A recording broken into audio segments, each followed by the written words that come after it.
now I'm frozen again.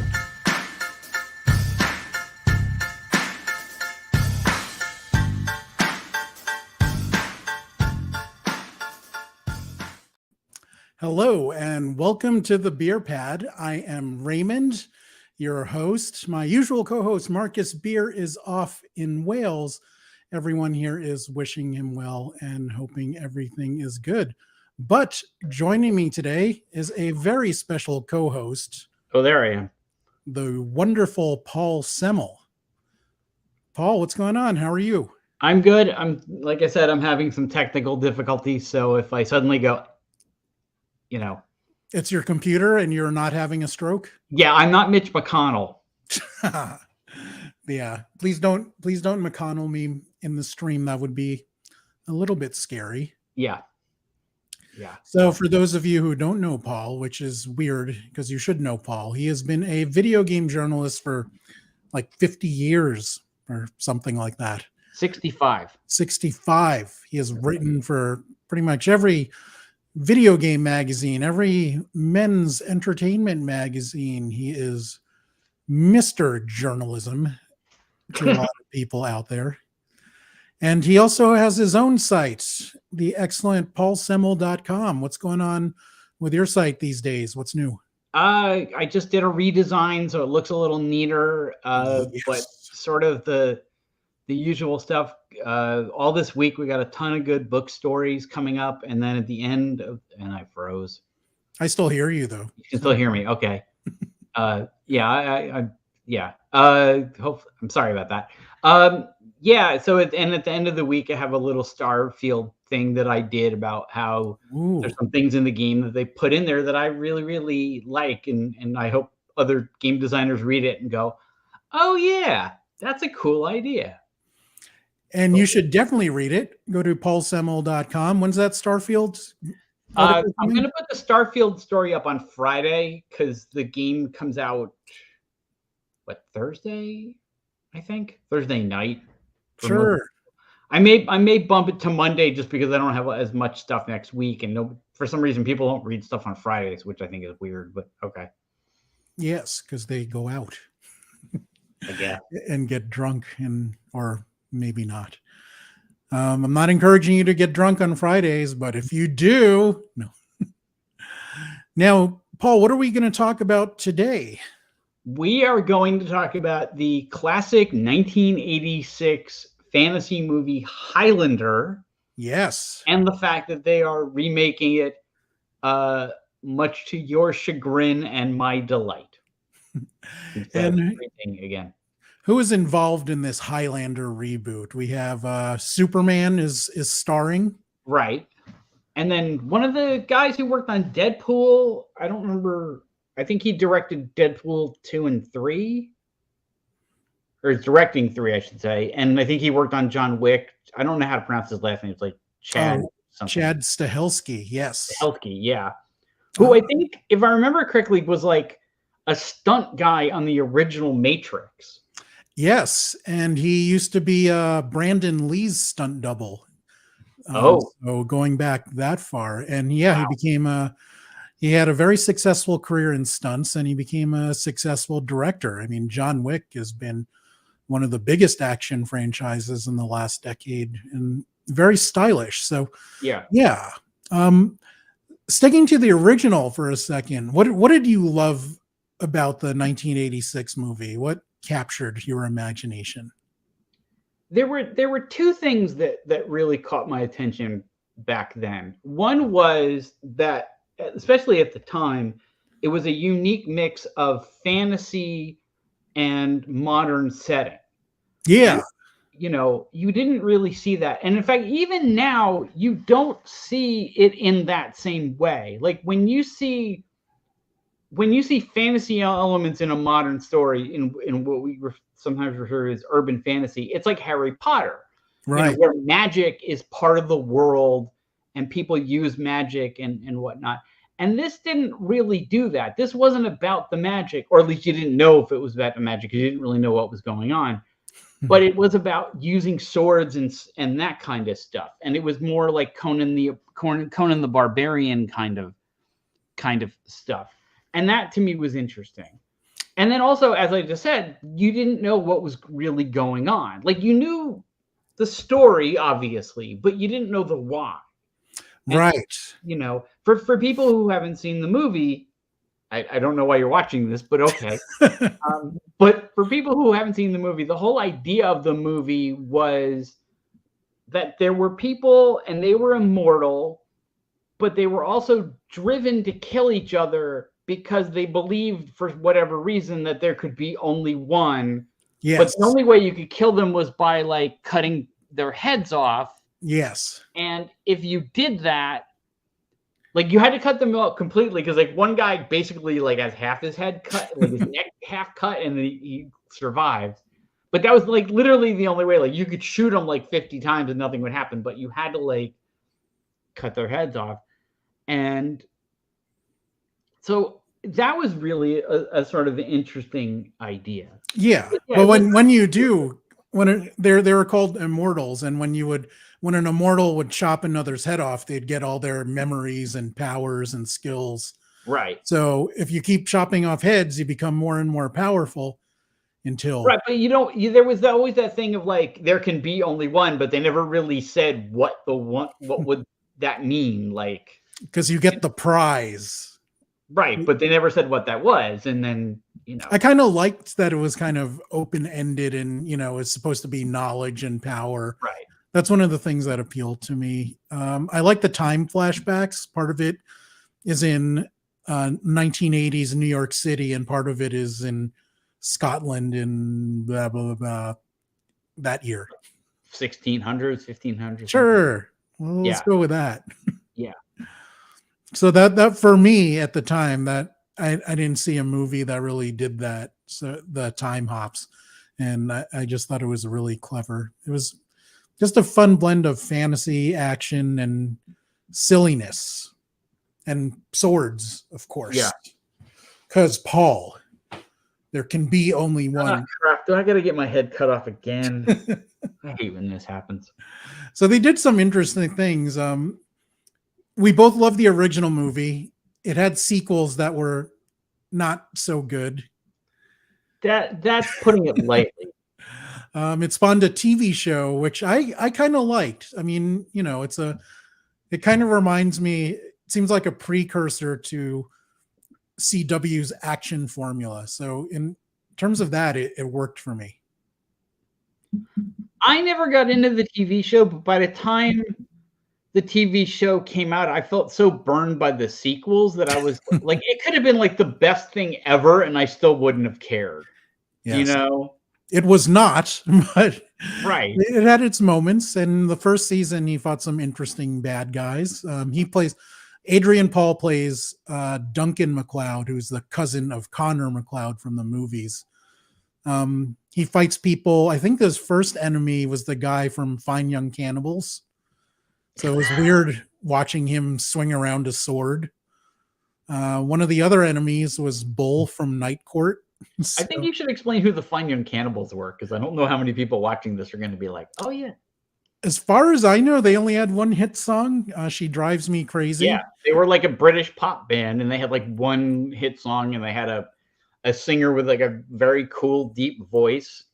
But he had a really high falsetto, which was kind of, so he would hop between like really low range, and then all of a sudden, like someone. Right, yeah, he would go the from balls. Drives me crazy. Yeah.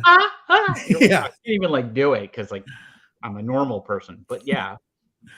So, yeah, and I didn't know he acted at all. And then all of a sudden he's trying to chop some guy's head off, but without singing high or low, which was a little disappointing. Yeah. That would have been funny if he was attacking Duncan MacLeod while singing She Drives Me Crazy. Mm-hmm. So we have a few things going on with a reboot. As we mentioned, Connor MacLeod is being played by Henry Cavill, who many of you know from Superman in the Snyderverse DC movies. Here's a shot from The Witcher. So he knows how to use a sword, and he is Scottish. So that kind of makes sense for the movie. Why don't we break this down into 5 categories, and we will pro con this. So we'll go Let's go acting, story and writing, action. We have to do music because the original soundtrack is just fantastic. And we will leave an open-ended intangibles category for last. So let us talk about the acting first. I mean, Henry Cavill is the lead. He's quite an accomplished actor.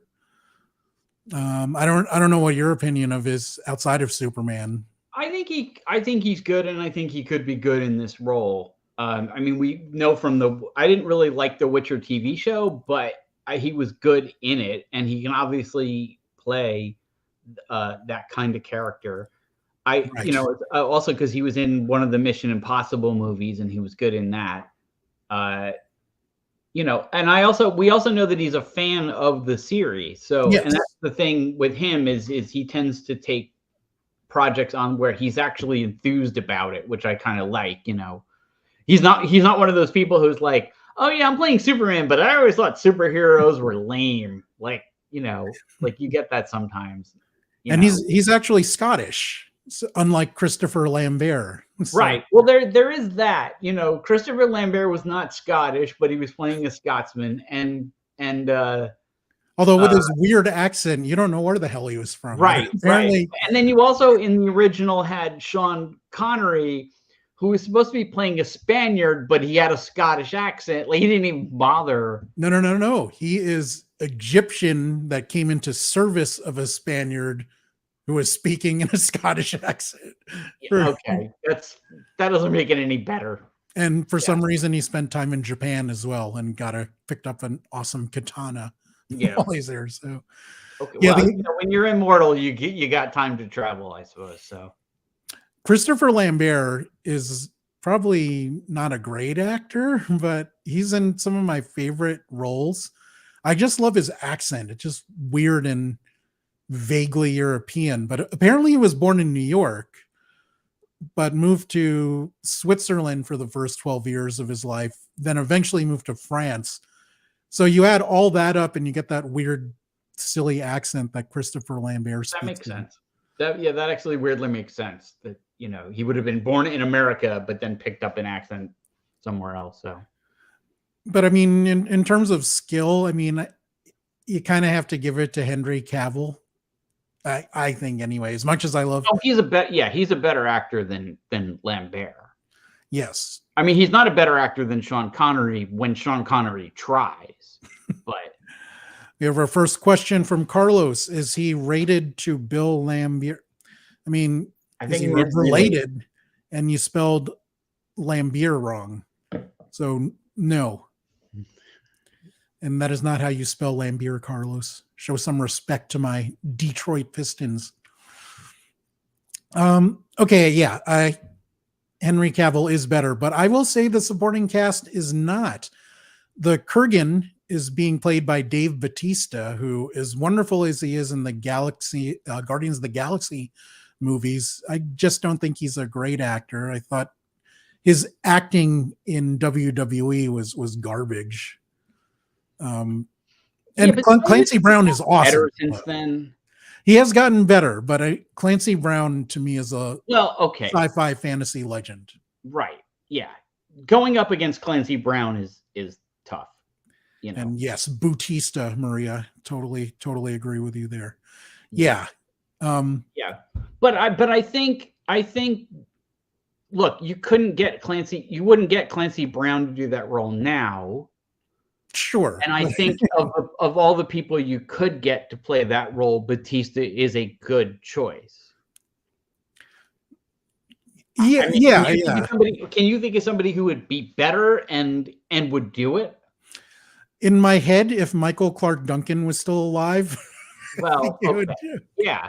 I mean, you know, obviously that can't happen. I mean, yeah, The Rock would be better, but that's not going to happen either.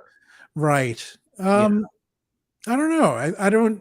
Do you necessarily need a big guy? Maybe go in a different. Maybe you go a different route with him. Maybe you go George Clooney, or Woody Allen. I wouldn't go that far, but no matter the case, I wouldn't put. You know, I got to give Clancy Brown over Batista. Yeah, you definitely go Brown over Batista. And then we have the Ramirez role played by Sean Connery, the aforementioned Egyptian Spaniard, for some reason speaking in a Scottish accent, right? Character.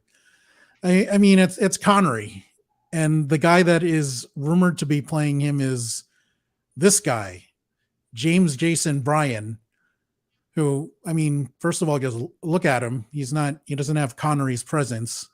Well, it's hard to tell from those photos, but yeah. He also has 3 first names, which you should not trust people with 2 first names, let alone 3. And he doesn't even spell them correctly. Like the second 2. What's up with that? So I cannot support this guy.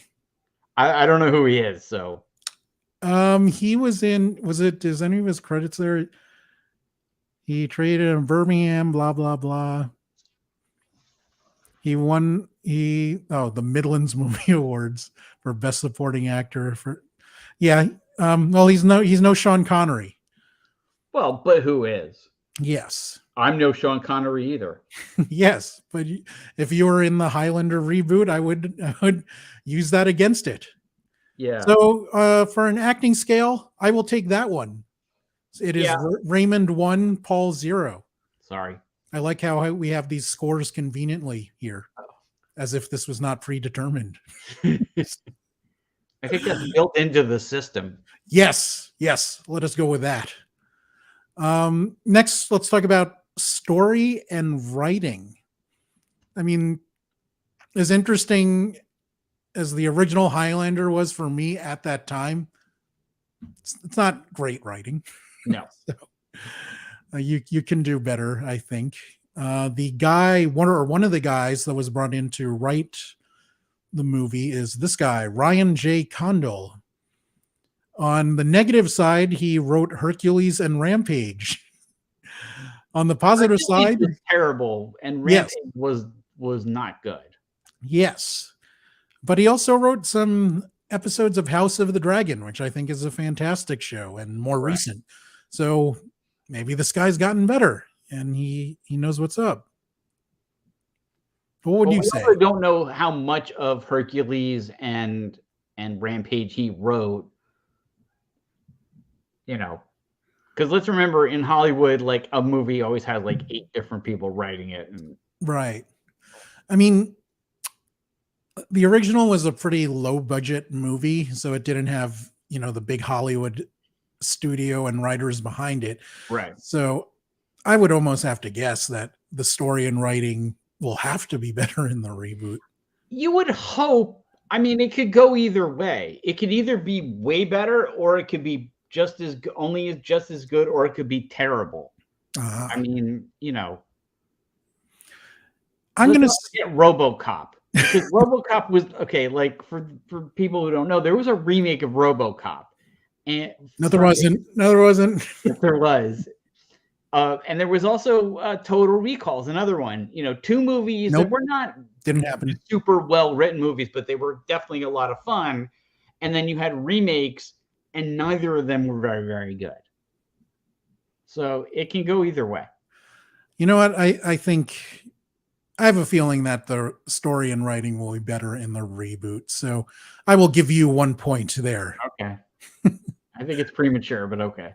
How about Chad Stahelski as director, who obviously has background as a stuntman and his background for John Wick? I imagine the action will be pretty incredible. Well, who was the director of the first one? Was wait, I have it handy somewhere. Aha. I think it was Russell Mulcahy. Yes, which is actually one of the characters' aliases that Connor MacLeod uses. Yes. Russell Mulcahy, who also did Resident Evil Extinction, really? And a bunch of music videos. There are some cool sword fights in the original Highlander, but nothing as stylish or interesting as John Wick, in my opinion. No. I mean, I'm looking at as Russell Mulcahy did like Tale of the Mummy, Rambo 3. Wait, oh no, he didn't do Rambo 3. Blue Ice, Ricochet, The Shadow. Yeah, I'm giving it. You gotta give it to Chad in this one. Okay, that's a much better director. of these kind of movies. Yeah, so that's 2-1 for you then in favor of the reboot. But where I think I will get you is the music. I mean, yeah. The soundtrack has songs by Queen, but was also scored by Queen. No, actually, it wasn't. I looked this up. No, the score was done by Michael Kamen. Okay. Who also did the score for he's done a ton of different movie scores, including the Lethal Weapon series, which he did with Eric Clapton. Oh wow. He's also the guy who worked with Metallica on their S&M album and all that stuff. Done a ton of music soundtracks. He's not with us anymore. He did the score, and then Queen did the soundtrack. But they actually tried to get, like, there's a whole thing on Wikipedia where they were talking about, like, all the people who were they originally tried to get that band Marillion to do the music, and that didn't happen. And then they were also talking to David Bowie, Sting, Duran Duran. And then eventually they used a bunch of Queen songs, some of which were written for the movie, some of which were from an older album. And then they ended up re-recording a bunch of those songs for... Yeah, so the soundtrack has It's a Kind of Magic, Who Wants to Live Forever, Princes of the Universe, and a few other Queen songs. And look at this. You have Connor MacLeod with the members of Queen here. Yeah. I mean, I do not see how you can beat this. I don't think you beat it, but I also don't think you try. Okay. I think it would be a very big mistake to try and replicate that. I think it would be a fool's errand, because I can't think of anybody around now who have that kind of Queen pomp and circumstance kind of vibe about them. No. I mean, the closest I was thinking was like Iron Maiden, but they would never ask Iron Maiden to do. And Iron Maiden are not at the peak of their ability. Aren't they all like 65 and older now? I don't know. Like for a younger band, who has that? You need a stadium band, I don't know. Yeah, I don't think those exist. I could see them asking Muse. Oh God, no. I could see them asking Lady Gaga. That could be interesting. How about Lady Gaga paired with somebody? It could be cool. Like if they went to Lady Gaga and she put together like a band, of like a super group of like musicians. Like, I think that could be interesting, but I don't see otherwise. Like, I don't see Lady Gaga doing Lady Gaga music. No. How about a Trent Reznor score, and he puts the soundtrack together? I can't see. Carlos says, what if they can get Trent Reznor and Atticus Ross to do the music like they did for Westworld? Did they do the music for Westworld? I mean, that could be really interesting. I don't know. I listen to their soundtrack albums like all the time. Like I mean, I seriously mean that. Like almost every night when I'm reading, I put one of their soundtracks on. And I don't really see that working for this. I think this movie would need an orchestral score and then some. Now I could see 9 Inch Nails working with Lady Gaga on some kind of big orchestral like rock thing, that'd be cool. But I don't know but I can't see them doing like the score. I mean, well, I shouldn't say that, because I think those guys I think Trent and Atticus are very talented. They would have to just do a score that was very different from the kind of stuff they do. Like, I think you need sort of more like a Howard Shore, or like the guy, whoever it was that did like the Lord of the Rings or something like that, right? Or even the guy that does the Rebels and Clone Wars soundtracks. I think he's gotten really good. Michael Giacchino could be good. Yeah, you need somebody like that. You need somebody who's in like the vein of a not John Williams, but like in the vein of like a John Williams, like person who uses like orchestra kind of score. How about for a band? What do you think of The Darkness? because that Justin Hawkins dude is he's like a budget Freddie Mercury. Yeah, but that's it exactly.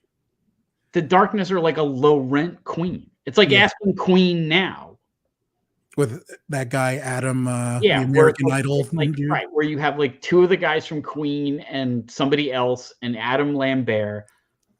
Adam Lambert, maybe he's related to Christopher Lambert. Oh, maybe. I don't know. Maybe they could chop each other's heads off on stage. We'll see what happens. Carlos asks Hans Zimmer. That could be cool too. Yeah, Hans Zimmer is one of those score guys. Yeah. Yeah. But like I said, I don't think you win this battle by trying to outdo the soundtrack to the first movie. I think you just accept that you're never going to and go a different route with it. Yeah. But I think no matter what they do, it just won't compare to the original soundtrack. No. I mean, Queen, I think, is one of the best bands in the history of rock and roll. Yeah.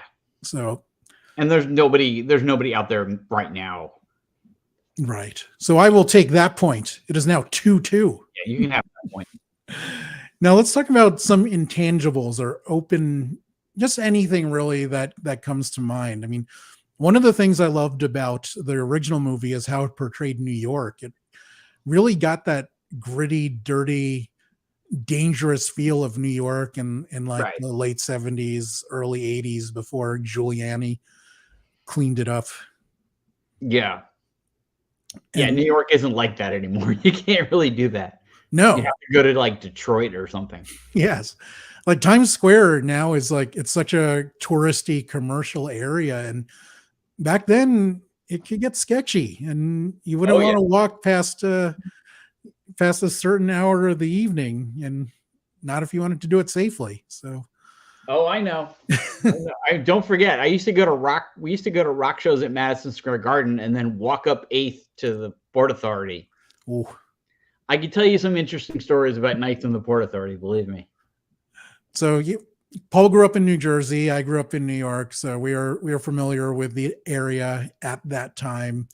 Paul a little more. He's a little bit older than me, so he spent more time in the city doing things like concerts. Yeah. Yeah. One of the opening scenes, actually, you mentioned Madison Square Garden. One of the opening scenes involves pro wrestling. So it had this legendary tag team, or I guess they're a trio, the Fabulous Freebirds. From left to right, that is Terry Bam Bam Gordy, Michael P.S. Hayes, and the other guy, Buddy something, who later got replaced. It's Buddy Rogers, but he got replaced by Jimmy Garvin later. But this is one of the first and most legendary factions in pro wrestling. Similar to how we were saying that there's nobody like Queen today, I don't think there's anybody really like the Freebirds today. There are factions, but I don't think anybody can really compare to those guys. They played up the good old Southern boy gimmick. Right, but you're working off it seemed, I think they would only have something like that if they were doing like a true remake of the movie. Yeah. I don't get the sense they're going to do that. Yeah, there won't be a wrestling scene. Probably not. Yeah. I think they're taking the basic idea of the Highlander and starting over. At least I hope so. Right. But I mean, even if they don't, the Freebirds are such a big deal for that time period that you lose out by not having an equivalent of them. So I will take that point and make it 3-2 in favor of the original movie. Now, the reboot, they're doing some things differently. Apparently, this is going to be a slower paced, more deliberate storytelling. Carlos says the Usos, who are not together right now. One is on SmackDown, the other's on Raw. So no. And they, as much as they've done, they do not compare to the Freebirds just yet. So no. You're not going to have the all elite trios of the elite, the Hardley Boys and Twinkle Toes. That's not happening. Paul is totally lost here because he does not. Well, I was just thinking, like, instead of going with the Freebirds, you could have the Kardashians in this movie, which you couldn't have in the other one. Right, but I would hold that against the movie. Not if they got in the ring. Oh, if they got their heads chopped off for the movie, not in real life, people. Yeah. I would buy a ticket to watch that movie. That sounds like a Robot Chicken sketch. The Kardashians cutting each other's heads off because there could be only one. And Carlos asks, and the mom is the Highlander? Nah, and I would hope Kendall wins because she is the only one I like. Not that I really like any of them, but no, Kendall wouldn't win. Yeah, she's too skinny. Yeah, I think Chloe would. No, Chloe is kind of the Kurgan of the group. Kurgan, sorry. Kendall has the meanest, like, resting bitch face. Yeah, so you can glare at them and maybe. Yeah, I just think in the Robot Chicken sketch, Kim would be the one to. It would come down to Kim and what's the youngest one? The one who's like a billionaire but not really. I don't. The one who I don't know. Why do I know this? I don't really know. Maria, are you still watching? That's so sexist to me. I'm going to assume the girl knows more about the Kardashians than we do. I can only hope. If anybody knows more about them, leave a comment. Yeah, the one who's dating Timothy Chalamet, and why do I know that? I didn't know that was a thing. I did not. Yeah, apparently. I did not know he was straight. Kylie, thank you. Yeah, it would come down to Kylie. Kylie would be Connor MacLeod, and Kim would be. Would Kim be like the Spaniard? Ramirez? I don't know. This is why I don't write for Robot Chicken, because I can't do this stuff off the top of my head. So they are going to incorporate even some elements of the TV show into the movie, from what I understand, because they kind of want to set this up as a franchise and do multiple movies of this, which of course is the Hollywood strategy these days. I just hope they make one good movie. I don't know. How do you feel about the approach of the Highlander reboot? I mean, that's what I would do with it. I would take it more seriously. I think if they go goofy, they ruin it. I think you have to take it seriously. I think you have to these days act as if you're setting up sort of a larger story, right? To keep people engaged, but provide them with a satisfying, self-contained story as well. You know, it has to have franchise potential, as they say. Yes. My only thing is, what I think ruined the franchise the first time was the explaining. Yes. Because in the first movie, it was just nebulous, this race of immortals that walked around the world chopping each other's heads off. Right. Then the second one came out, and all of a sudden they were aliens. Right. And the thing is, like, a lot of people complained about that because they didn't like that it was aliens. For me, it was worse that they explained it, because sometimes I just like not knowing. Right. Like, I still think I would be happier not knowing why Wolverine has adamantium claws. I was not happy when I was watching the Halloween remake that Rob Zombie did, and he explained why Michael Myers did what he did.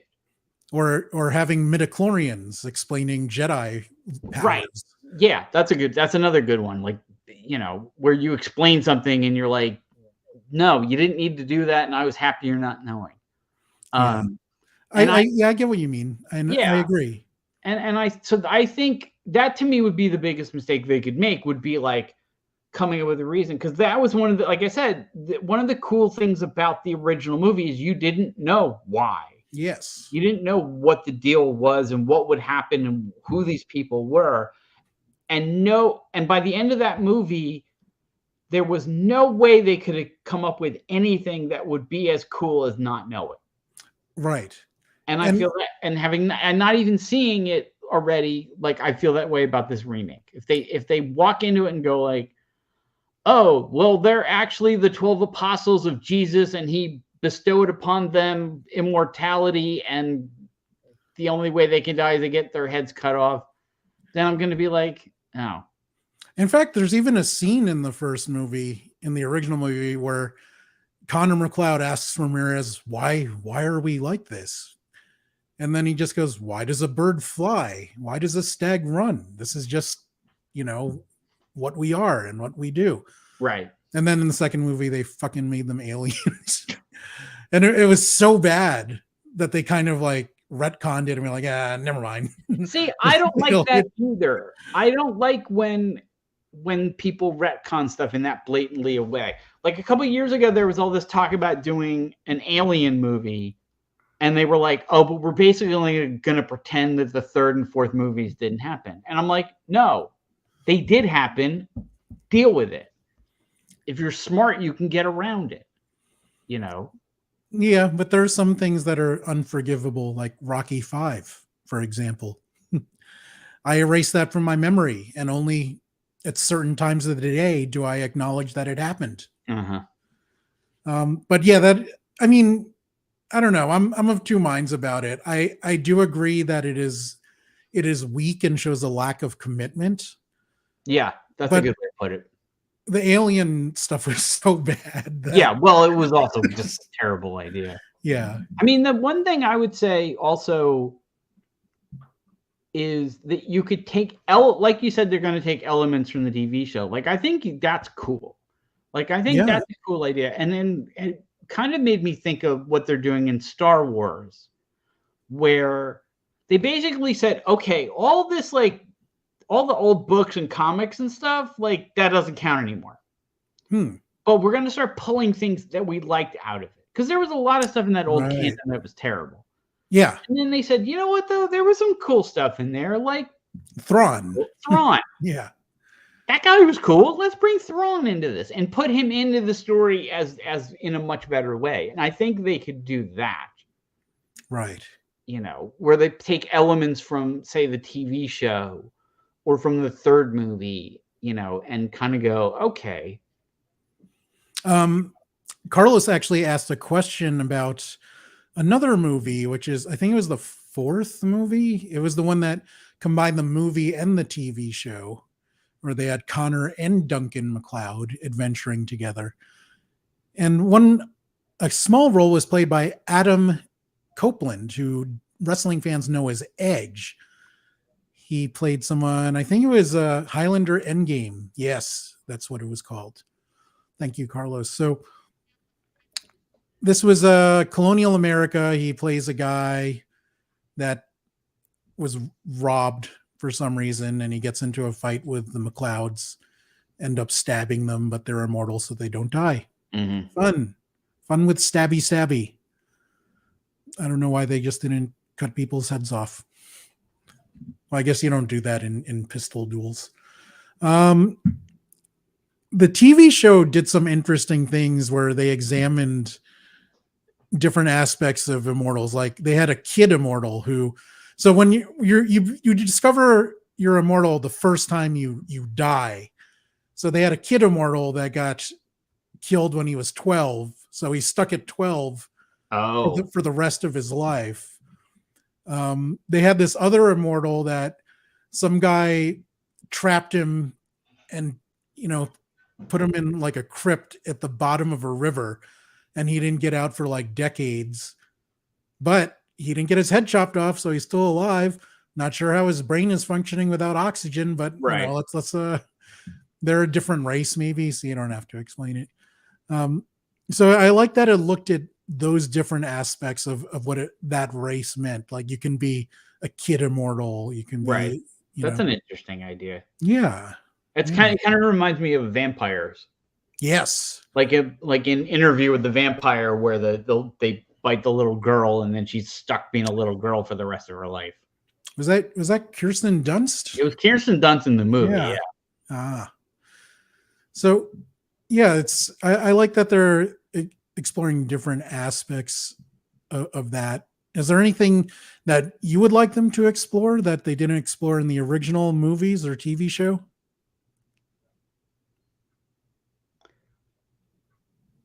Like I said, I didn't watch the TV show, so I can't think of anything. I mean, what you just said is really interesting. Is there an equivalent of Fine Young Cannibal who you would like to see? Like some random one-hit wonder from the late 90s or early aughts that could be an immortal? No, I don't want Justin Bieber in the movie. He has many hits. I don't care. No, I don't. We can do without the stunt casting. I mean, the only bit of stunt casting I would say is maybe have Lambert in there somewhere, but like, right. Maybe he could be the old guy trapped in the cave water. Carlos says, if they can explain why there can only be one, no. There can be only one. Yes, Paul does not want that. No, I don't want to know. Yeah, I think that's better left unsaid. And I don't want them to know. That's the key. I don't want to know, and I don't want them to know. Yes. That's just what they are. Like movie. Ramirez said, or Sean Connery as Ramirez said it best, why does a bird fly? Why do birds suddenly appear? Every time bagels are here. Why couldn't Karen Carpenter have been an immortal? But those are our thoughts on the Highlander reboot. I will watch it, of course, just because I'm such a big fan of the original, and I want to see how it compares. I do think it'll have a better story and better action and a worse supporting cast. What are your expectations for it? Well, my expectations at this point are nil, because I don't, until I see like the first bit of footage, like I won't get a sense of it. My hope, and this is lofty, my hope is Battlestar Galactica. Okay. I liked Battlestar Galactica, the TV show, when I was a kid. But you go back and watch it and it's kind of ropey. Yeah. But the remake was excellent. And it was faithful to the show, but went in some very, very different directions. But it was also just better acted, better directed, better made. Yeah, better writing. About it was, they took it seriously. Right. You know, they also didn't have them show up in 1980 Los Angeles and ride around in those stupid helmets. Yeah. That would be the dream, that it does a better, smarter, more serious job with the story, and does the story true dignity. Yeah. And this is very achievable, I think. It's tough, but doable. By the way, when Battlestar Galactica appeared in 1980s Los Angeles, I thought it was going to have like a Chips crossover. So I'm like, where's Punch? I'm surprised they didn't. Wow. Now that you said that, I'm like, wow, that's a missed opportunity right there. Yeah. How did they not end up having a crossover with Chips and then go on to be on the Love Boat?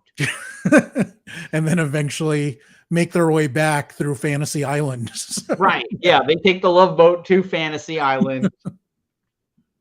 Wow. There's an executive at ABC from the 80s who right now is watching this going like, God damn it.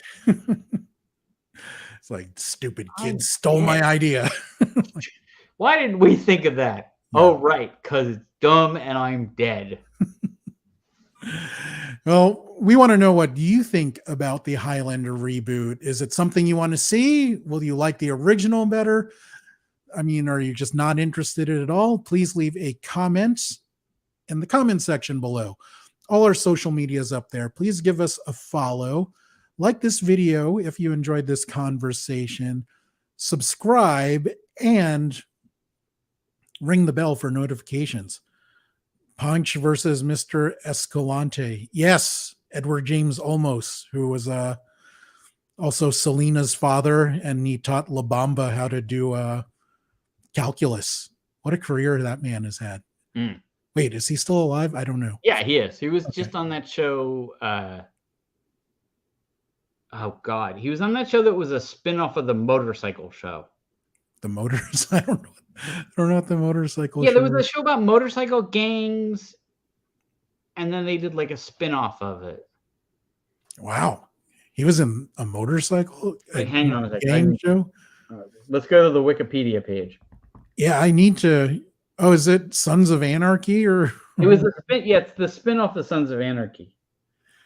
Mayans. Yeah, I think that's it. Edward James Olmos. He is still alive. All right. 76 years old. Good for him. Looks younger than both of us. No way. What an interesting career that man has had. Oh, he was on Dexter. He was on Agents of S.H.I.E.L.D. He was in a Snoop Dogg video. And with that, I think we have enough info to let you guys go. Please check out Paul's website. Here it is, paulsemel.com. He has an excellent Starfield story coming up that you will want to read. And we will see you next time on the BeeRPad. Thank you for watching. Say goodbye, Paul. Goodbye, Paul.